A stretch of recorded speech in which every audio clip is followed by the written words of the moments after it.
untrue to be calling this a pandemic of the unvaccinated. In fact, I would argue that, and it's certainly untrue, that this flipping of the messaging to scare people into thinking that the unvaccinated are somehow driving the emergence of novel variants. This goes against every scientific principle that we understand.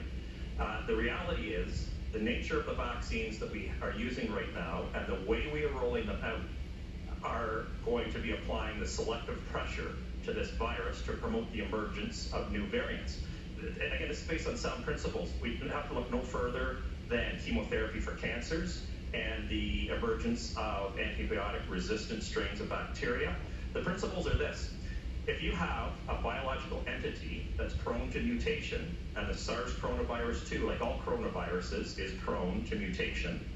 So if you have a biological entity like that, and you apply a narrowly focused, selective pressure that is non-lethal, and you do this over a long period of time, this is the recipe for driving the emergence of novel variants. And that's exactly what we're doing. Our vaccines are focused on a single protein of the virus, so the virus only has to alter one protein, and the vaccines don't come close to conferring sterilizing immunity.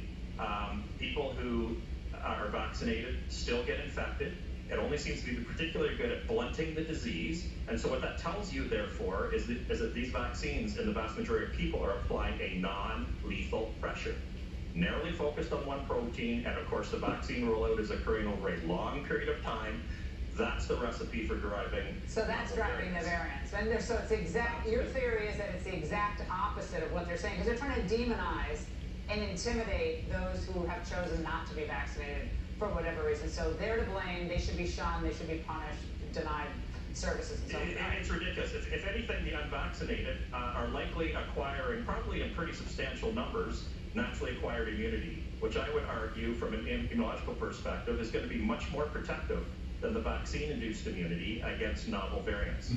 So, again, something the administration refuses to address head-on or accept, the idea that you have B or T cell memory immunity to this ongoing virus, and that you would not then need a vaccine, correct? Yeah, it's shocking to me as an immunologist, because basically, yes, you're correct. Essentially, our immune systems actually work. They do respond to pathogens, and they do protect us from pathogens. And there are published papers. People can look up a paper done by authors Sethi and Karate that was published in a Nature journal. And it shows very clearly, as do several very good peer-reviewed publications, they show very clearly that naturally acquired immunity against SARS coronavirus 2 is very potent, it's very long-lasting, and importantly, in the context of novel variants, it's very broad in its scope. So it's going to be very balanced. We're going to have lots of antibodies and T cells.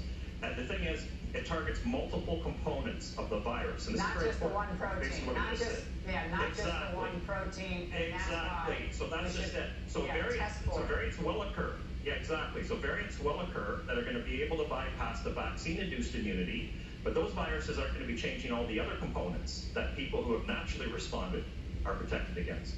Dr. Bridle, thank you. It's stunning how this is being sold to the American public and demonizing the people who've chosen not to be vaccinated.